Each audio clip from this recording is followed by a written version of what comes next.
ही भाग पानी को बिकवा देता है। लेकिन जब दूध में कपट रूपी खटाई पड़ जाती है, जामुन पड़ जाती है, तो पता चल जाता है कि इसमें पानी कितना है। तो प्रेम में मेरी माता बहनों कपट नहीं होना चाहिए, कपट रूपी खटाई ना आ जाए। हम मित्रता तो करें, मित्रता करना तो बहुत सुगम है, लेकिन मित्रता को निभाना बहुत कठिन है। रे मन धागा प्रेम का मत तोड़ो छिटकाए, तोड़े से फिर जुड़े नहीं, जुड़े तो गांठ पड़ जाए।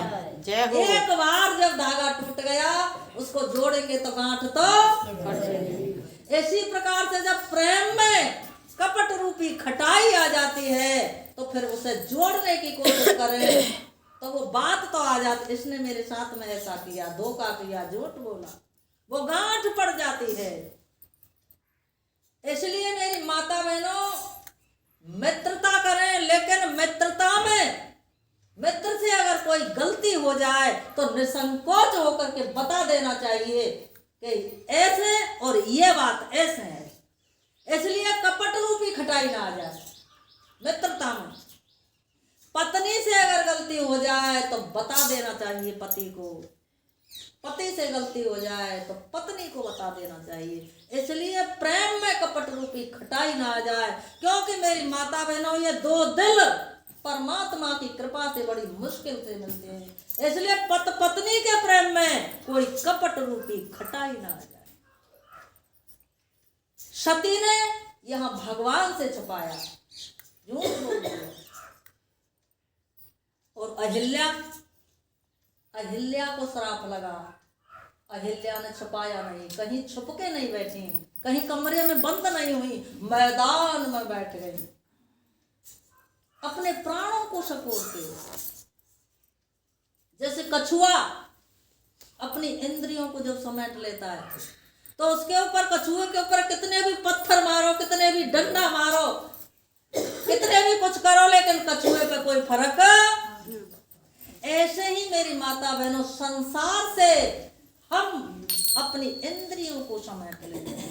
संसार चाहे कुछ भी कहता रहे, लेकिन कछुए की तरह हमारे ऊपर कोई फर्क नहीं पड़े। अहिल्या मैदान में बैठ गई कि सारी संसार की ठोकरें मुझे लगेंगी। ठोकर क्या है मेरी माता बहनों? कर्कश वाणी, क्योंकि दुनिया में कहने वालों की कमी नहीं है। तुलसी बुरो न मानिए जो मूर्ख कह जाए, चौमासे को दल बदल भलो बुरो जाए। मूर्खों की कमी नहीं है। कुछ तो लोग कहेंगे, लोगों का काम है कहना, छोड़ो बेकार की बातें कहीं बीत ना जाए रहना।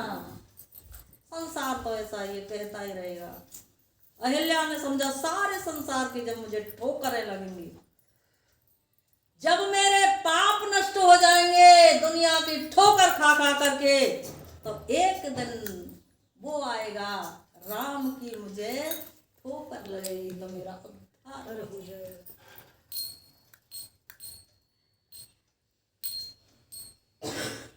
महात्मा कबीर कहते हैं कि निंदक न्योरे राखिए अंगना कुटी छनाए, बिन पानी सावन बिना मन निर्मल। महात्मा कबीर कहते हैं जो निंदा करने वाले हों हमारी, उन्हें कहीं दूर ना जाने दें, उनके लिए और कुटिया छवा दें, मकान बनवा दें, जिससे कि वो हमारी निंदा करता रहे, तो निंदा से ही हमारा मन निर्मल हो जाए। आपने कथा सुनी है मेरी माता बहनों, राजा अज की कथा। राजा अज राम के ही वंश में था, और राजा अज इतना दानी था कि दान देकर ही वो दूसरा कोई कार्य करता था। जब तक दान नहीं देता था तब तक कोई कार्य नहीं करता था। तो एक दिन राजा अज घुड़साल में घोड़ों की सेवा कर रहे थे, दान से निवृत्त होकर के। तो वहां एक महात्मा जी आए और